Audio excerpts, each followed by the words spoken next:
Hi, I'm Bob Vila. Thanks for joining me on my tour of some of America's greatest historic homes. When settlers began arriving in the Midwest, they found the prairie. The wide open spaces attracted Europeans and New Englanders, all of whom were escaping their closer quarters back home. The rich soil lured farmers, and eventually the railroads provided inexpensive transportation for getting their produce to market. Conquering the prairie wasn't only a matter of the plow. Barbed wire had a role too. The invention of that prickly fencing and some clever entrepreneurship led to the construction of a grand house we'll see shortly. The terrain of the Midwest also inspired one of America's most memorable and prodigiously talented architects, Frank Lloyd Wright. We'll visit two of his masterworks. We'll see the emergence of American buildings. These dwellings relate to their landscape, and they reflect the spirit of this country. There is an expansiveness about the architecture, an independence about the builders and the owners alike. All of these houses are open to the public and will help us understand how the American house changed as the frontier moved westward. Welcome to the Midwest. We're in DeKalb, Illinois, which is a town just about an hour's drive west of Chicago. And I'm standing in front of a contractor's model from around 1890, which was later used as a playhouse. It's a wonderful example of a style of building that became popular after the Civil War. It's known as Carpenter Gothic, or stick style. And it's really named after all these decorative elements that you'll see on the house. Look at the truss work in the gable end. Look at the different types of cut shingle work and the different types of siding. The front porch on the little playhouse has turned posts and railings. In a nutshell, this is the beginning of what we call the Victorian era, because for the first time, people who were middle class were building their own homes, but were able to put in the decorative elements that only the wealthy had been able to afford before. Now, this little house was played in by the grandchildren of Mr. and Mrs. Isaac Ellwood, a man who made his fortune in barbed wire. We're about to tour his mansion. There's no doubt that we're on the Great Plains. Cornfields extend to the horizon. The farms are enormous, as thousands upon thousands of open, planted acres surround an occasional island of farm buildings. It wasn't the gun that tamed the Midwest, it was barbed wire that fenced it in. After the Civil War, there were literally dozens of manufacturers getting patents and starting factories making barbed wire. But it was two men who started one company and made one particular design, known as the Winner, who really were the leaders. One of them, Isaac Ellwood, was a hardware merchant in town who got rich making barbed wire, and he built this mansion. He had acquired a 50% interest in the patent for a mere $265. That was a princely sum in those days, but the fortune that the $265 investment produced was all out of proportion to it.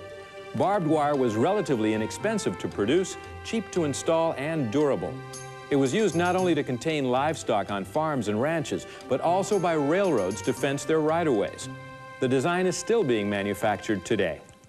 The Ellwood Mansion and its outbuildings are located in what today is downtown DeKalb. But when it was built back in the 19th century, this was the outskirts of town. And the Ellwood family controlled over 1,000 contiguous acres stretching towards the north and the west. It's interesting to note that the family are the only ones ever to have lived in this house. 3 generations of Ellwoods from the time they built the house in 1879 until 1964, when it became a house museum.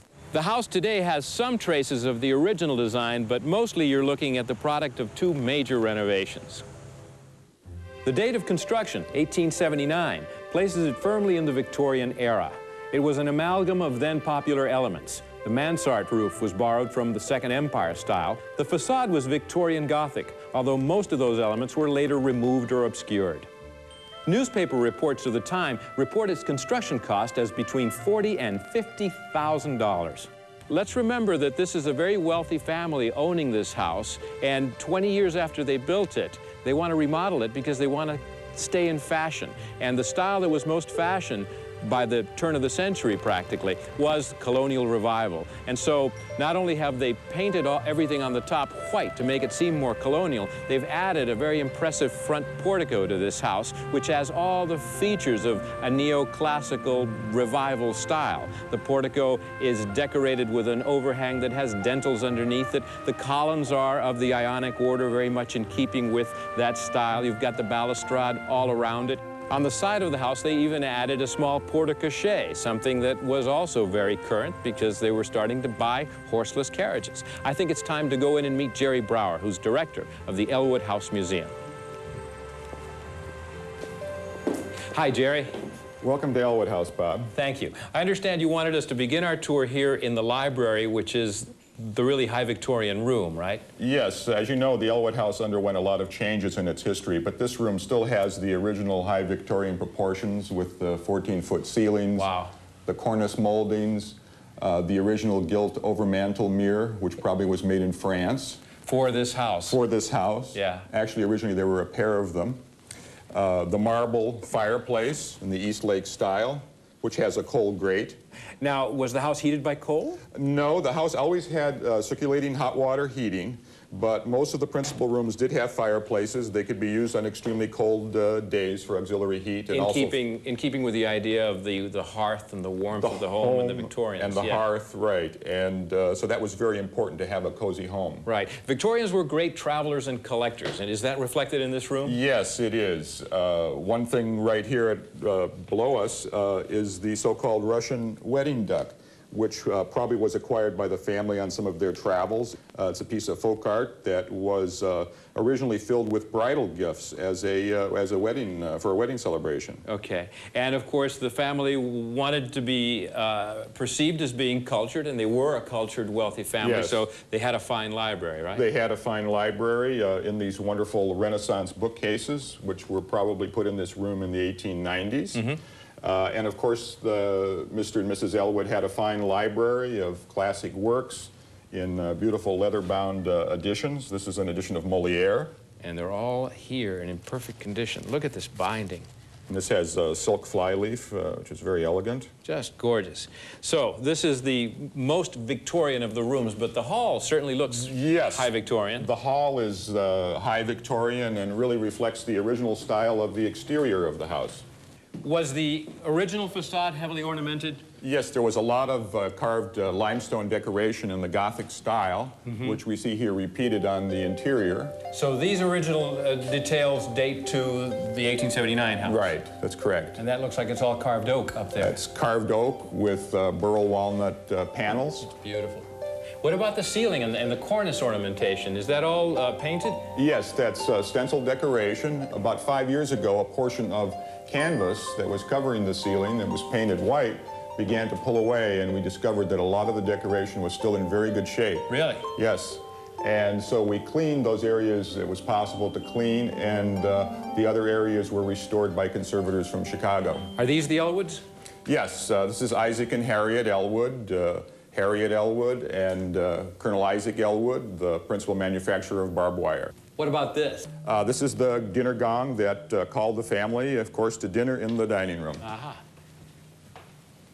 All right, now this room has a totally different feel. Yes, this room was remodeled in the colonial revival neoclassical style at the turn of the century. And so that would be the same time that the portico was put on the front of the house? That's right, and you see the same type of architectural detailing here. Would they have added this half-round part of the room? Yes, originally, Bob, the room ended about here, right along here, and the dining room bay was added at that time. But it's definitely a rich man's dining room, huh? Yes, indeed. About that time, Mr. Ellwood was quite prominent in National Republican Party politics and was entertaining many important guests, including Theodore Roosevelt here. Oh, really? In Yes. this dining room? That's right. Now, would they have had this collection of crockery in the dining room? No, originally this was for silver and china, we believe, but our second owners of the house, Perry and May Ellwood, collected the English Staffordshire figurines. Can we open the cupboard? Sure, go ahead there, Bob. Oh, look at all this stuff. This is very valuable stuff, isn't it? Today it is indeed, and this is one of the finest collections in the United States. Queen Victoria? Queen Victoria.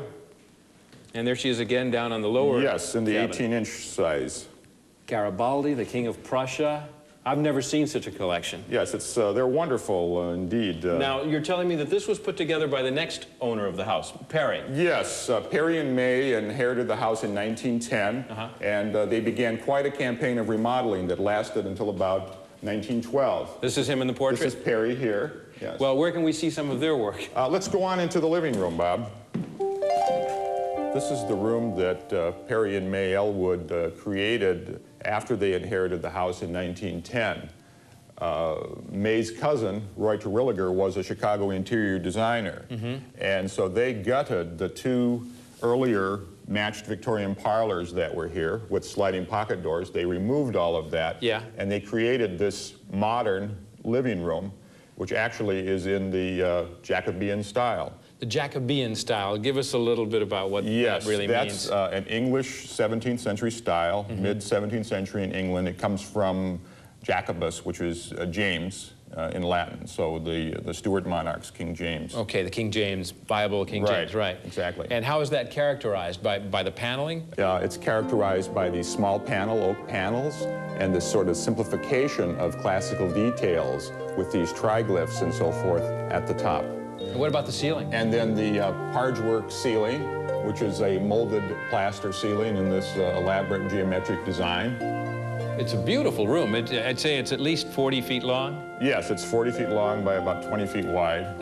Now tell us about furnishings. If you're doing up a room and it's 1912 or 13 or whatever, and you want this Jacobean style, is this a Jacobean chair? Yeah, this is a Jacobean revival chair that was purchased contemporaneous with the creation of the room.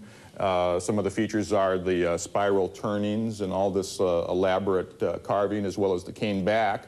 And they would have sat in these chairs, They would have right? used this chair. In fact, we have a wonderful picture of May Ellwood sitting in that chair about 1920 or so. May was an accomplished vocalist who sang in Chicago and accompanied herself on the harp while singing. So she had artistic tendency. She had artistic taste, yes. I got to tell you, the most artistic thing in the room for me is this carpet. This is one of the largest Orientals I've ever been on. Yeah, isn't this a magnificent rug? This rug was purchased for this room in 1911, 1912. It's the only place it's ever been. And even then, it was probably a very expensive acquisition. I'm sure it would have been, yes. Yeah. Probably took about 3 years to make. This is the kind of room that, at the same point in time, you could have found perhaps along the Lakeshore Drive in Chicago in Colonel McCormick's apartment or something like that. Yeah. And here you've got the sense that you're in a library again with the bookshelves. Built-in bookcases and the Favreau glass lamps here with the modern art glass. So this is art glass from the time, Yes. Yeah. They were originally vases that were mounted as lamps. Wonderful room. What about this incredible fireplace over here? Is it antique? No. Again, this was created in 1911, 1912 when the room was done. It's French limestone, which was carved in Chicago. Again, it's got these Jacobean motifs of the strapwork decoration. What's amazing to me is that it was carved in Chicago. That's right, by a German immigrant craftsman. That's all stone from France, German craftsmanship, France, English style. English style for America. One question, how do you explain this? This doesn't fit in. Well, this is one of the earlier pieces of Ellwood family furniture. Probably Mr. and Mrs. Isaac Ellwood would have had this in their modest home in the 1850s here in DeKalb. And the statue? The statue, again, is sort of the flip side of the coin. After Mr. Ellwood made his millions, there were many tours taken to Europe, and this statue was purchased in Florence, Italy in the 1880s. Well, it's a wonderful room. Yes, it is, Bob, but before we finish the tour, I'd like you to see the rotunda. Great. One of the most interesting features in the house that remained unchanged through these 3 generations of remodeling is the rotunda with its 3-story staircase. This is pretty special. Yes, it's cantilevered. There are no external supports. All of it trimmed out in oak? That's exactly right. And this is one part of the house that doesn't seem to have ever been remodeled then. Never was changed by the family. Not a bad idea. Jerry, thanks for the tour. Thank you for coming, Bob. Now we've seen how a well-to-do family in a middle-sized Midwestern city occupied a fabulous house for 3 generations, the mansion that Barbed Wire built. Well, it's interesting to note that throughout all these remodelings and improvements, this family still looked to Europe for inspiration, but that was all about to change, especially here on the prairie.